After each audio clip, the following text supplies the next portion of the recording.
Pluriel, la radio du Mondial des métiers. Bienvenue sur Radio Pluriel, bonjour à tous et à tous, nous sommes à Eurexpo, au Salon Mondial des métiers.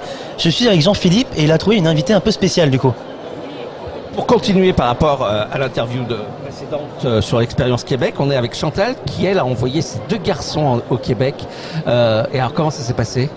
Bonjour, bien écoutez, voilà, moi je viens en témoignage de ce que vient de dire Louise, puisque mes 2 garçons sont partis via des formations au Québec. J'en ai un aujourd'hui qui vit au Canada, puisqu'il a réussi à obtenir sa résidence permanente, et puis le second est revenu. Ça a été une expérience extraordinaire, puisqu'il y a un accueil, comme le disait Louise, qui est vrai, il y a une qualité de vie qui est terrible. Mes garçons, quand ils sont partis au Québec, la 2e fois pour mon fils aîné, il a atterri, il a trouvé un boulot et un logement le jour de son arrivée. Ah ouais. Donc voilà, Et ils avaient quel âge quand ils sont partis ? 24 ans et puis 22 ans. D'accord. Voilà. Et alors, l'expérience, la maman, c'était pas compliqué de voir ses 2 enfants partir ? Alors si au départ, si c'est un peu compliqué parce qu'on se dit voilà, on est un peu cocooning, hein, on les protège un peu et puis eux ils ont envie de prendre leur envol. Le Canada, c'est pas comme s'ils partaient à Marseille ou à Lyon, c'est un peu loin, mais finalement c'est une très très belle expérience de vie. C'est un partage incroyable, c'est un pays très sécure parce que pour y être allé, du coup pour les rejoindre et pour voyager un peu avec eux et visiter un peu le pays, c'est un pays qui est très accueillant, qui est formidable. C'est un pays formidable. Alors après il faut effectivement s'adapter aux températures, mais ça se fait très bien. Donc j'en ai un qui a travaillé dans les mines et puis l'autre a travaillé en métallurgie et également dans les mines.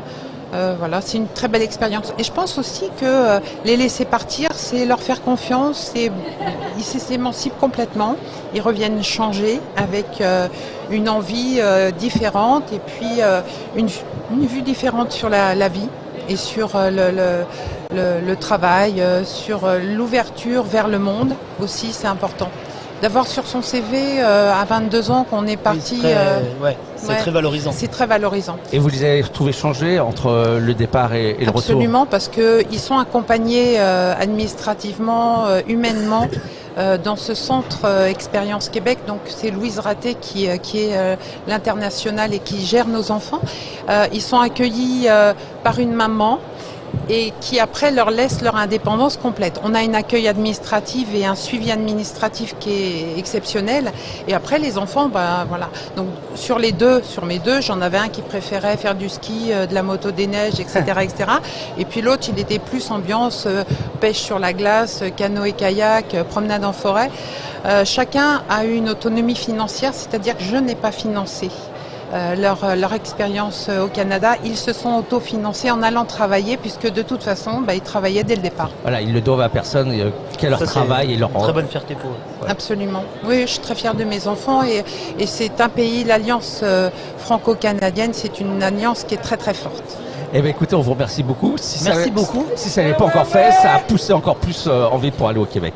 Oui, c'est vrai, ça donne envie d'aller au Québec. Et ben même nous on va y rester. J'aurais juste une petite dédicace à faire. Ça, vous pouvez. Je voudrais embrasser un monsieur qui s'appelle Junior, qui est le mari de Louise, qui nous écoute en direct du Canada. Voilà. Junior, alors on veut dire Junior, vous avez de la chance. On vous envie un peu. Même s'il fait froid, on vous envie un peu. On vous envie un peu quand même. Merci beaucoup. Merci. Merci beaucoup.